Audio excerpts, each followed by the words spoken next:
In today's video, I'm going to show you the process behind creating this image from pre-visualization at home, actually shooting it all the way to post-production. I chose this particular image not because I consider it to be of a super high caliber, but more because there's lots of little stories and tidbits that went into the creation of this image that I feel will help lots of photographers out there. You can carry these little tidbits into your own work and hopefully it will inspire you to get out there and get creating. So I came across this old mine site in Cumbria while scouring Google Maps on satellite view and zooming into every little pixel of the landscape as you do. And while this might not be the most exciting or interesting way to find stuff to photograph, I still believe it's one of the most effective and everybody has access to it. So looking at the map here, you can see various remaining structures dotted about and what looks like to be a few coal tips as well. And a difficult thing about these types of sites is obviously there's no street view for you to go in there and get a closer look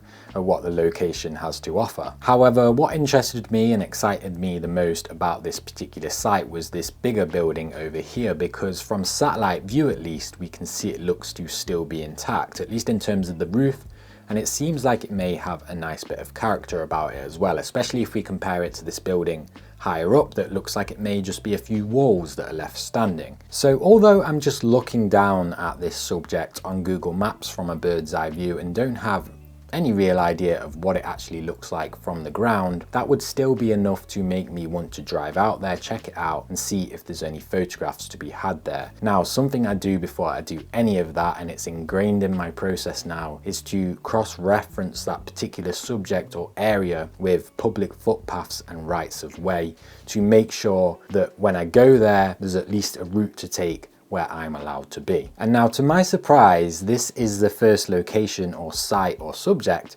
out of all the abandoned farms, old mine sites and RAF buildings and all sorts of stuff I've photographed over the last few years where there is no public footpaths running through that land. What there is, however, is a restricted farm track that I would later go on to learn is access for 8 different landowners that surround that area. Now, of course, I could still rock up to that area, park absolutely miles away and walk up that farm track, but I would personally feel just a little bit uncomfortable about being in that area when I'm not 100% sure what's going to be there, what's going on, and whether someone's going to come and, find me or kick me off that particular land, and especially when it means getting to the subject and actually working around the subject. But the next day I actually managed to locate one of the landowners because they had a business registered on Google Maps in that area, so I chucked them an email. In that email, I simply just explained, I'm a photographer, this is what I like doing, I'm working on a project at the moment and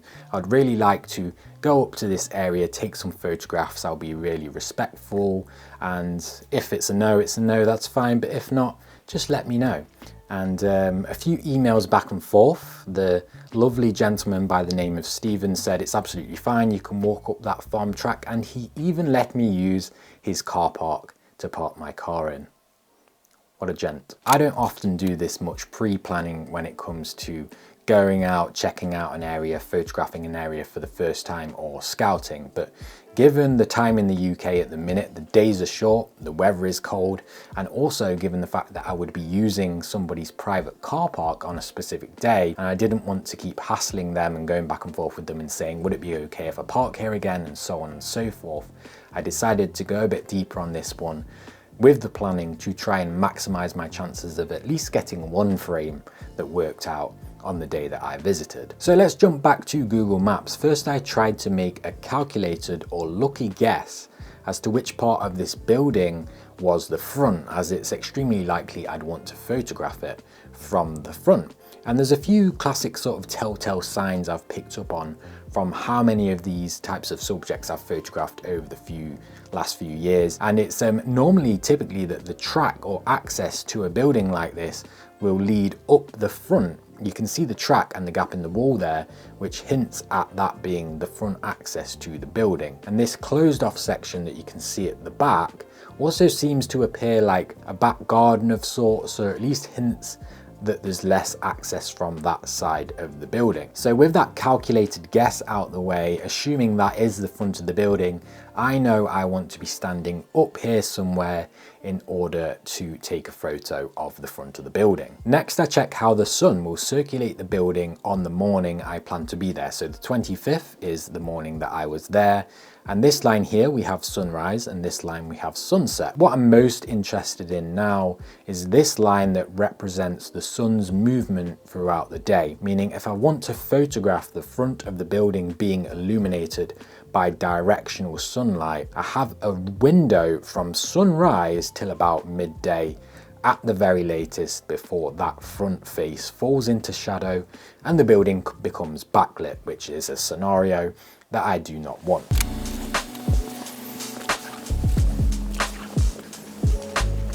So the issue I've got right now is obviously that the sun is right up there in that giant bank of clouds, and it's not going to come out until 11 midday-ish unless those clouds miraculously shift across. So that's kind of what I'm hoping for. There is a strong wind, so there is a chance that all of this cover here shifts across and I do get a moment of light to illuminate this landscape and building. So I'm going to stay posted up here for a little bit. I can see different bits of the landscape being illuminated even as we speak. It is getting brighter as it burns through the clouds, but you can obviously see behind me that that's a lot of cloud cover up there.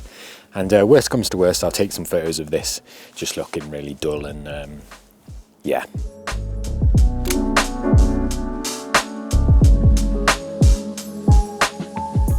I'm going to point, I don't know if I'm pointing at the right bit, but we've got this higher bit of ground, this mound, shall we say, sweeping up like that. And in my head, if I get a moment of light coming through, illuminating that grass on the top and hopefully also illuminating the building, that's going to create like a really nice wave, foreground wave going through the middle, going through the foreground. Just lots of like shape and texture. I'm just trying to be conscious as I look around and see what's happening with the sun. I basically want to stand sort of where the recording camera is now, and again I'm still cutting out this tree line over here. Don't really like that in the frame at all, clutters it up a lot. Just want it to be the building amongst the sparseness and the beauty of the landscape. I literally only need 1 second of light. Let's turn the recording camera off, and if I get the light, I get the light. If I don't, I don't.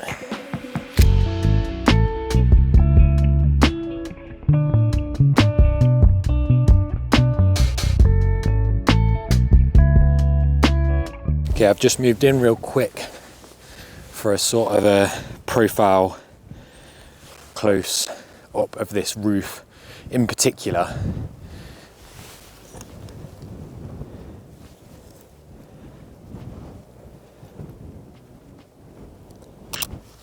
Gonna have to act quite quick while it's having that light bounce off it, which is really nice. And it's gone, just like that, it's gone. And whenever I shoot these, I'm kind of thinking in my head like, light's coming, I'm kind of thinking in my head like that big wide shot that I shot up there with this sat next to it. Well, if you look up this track here to the sky in the distance, it's done exactly what I said it, well I didn't say it would. I said there's a chance that cloud cover can come and it would just not disappear, and that's exactly what's happened to that area where that building was.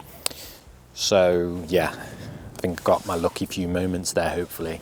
But this scene here with the Land Rover is quite cool. Obviously been beat up a bit, the bonnet's up a bit.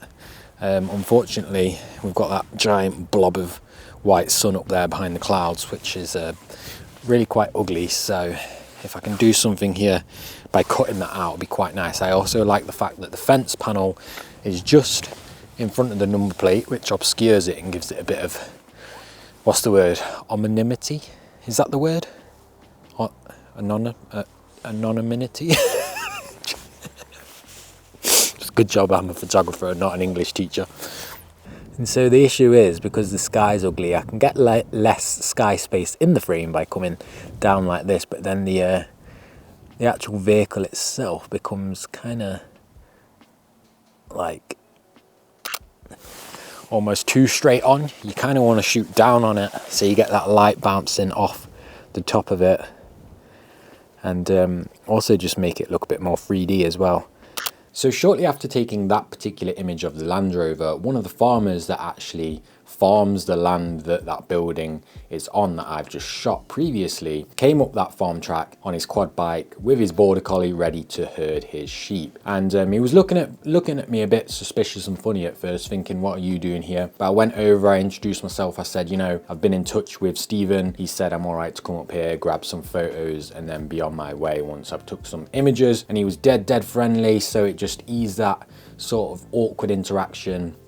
And it just goes to show, if you do have that little bit of reassurance that you're okay to be in a place and you can let other people know that, then it's great. And we actually ended up having a really long conversation. He told me a lot of bits and bobs about the land that I was on, who has access to it and all of that stuff. And it actually turns out that his father actually worked on the mine that I just photographed where that building is, and he now farms that bit of land where that building is. So really nice interaction, really nice to chat to the locals. Moral of the story is, if you do get that sort of go ahead, you're all right to be here to take photos, at least you kind of have that to feel a bit more comfortable when you do have these interactions, and you can lead with that. Okay, on to post-production. Here is the raw file without a raw profile applied. I believe I was underexposing by about 1 stop for this image, so that foreground is technically underexposed for the look that I want, but I know that highlight detail is still going to be present in the raw file to quickly bring back without having to do too much legwork. So step number 1 for this edit was cropping, reframing and basic adjustments. So all I've done for the crop is shift the frame up slightly so that building sits a bit higher. And then basic adjustments, this was literally just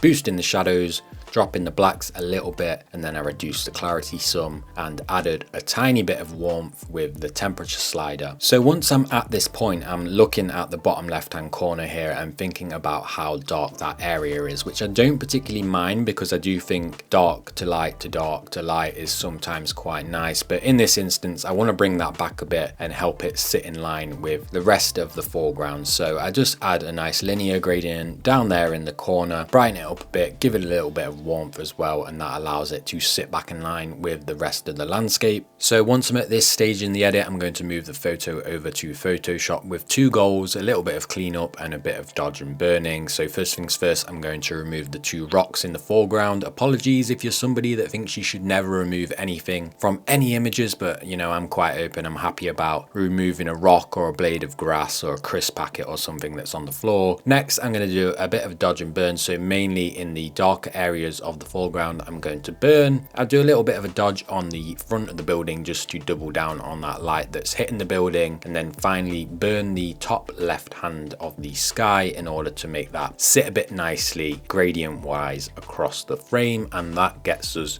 to our final edit. And one thing about YouTube videos is I don't know at what point I might come back in and make more changes to this image, so I can't say it's the final edit, but for now it is the first draft, shall we say. Completely forgot to mention that I chucked my jacket on partway through filming this video because it's absolutely freezing. But anyway, that is going to wrap this one up. Please let me know in the comments if you like this format of the longer sort of breakdown from start to finish, and I can definitely make more of them where I see fit if you did enjoy this. But that's it for now. Thank you so much for watching, and as always, I will see you in the next video.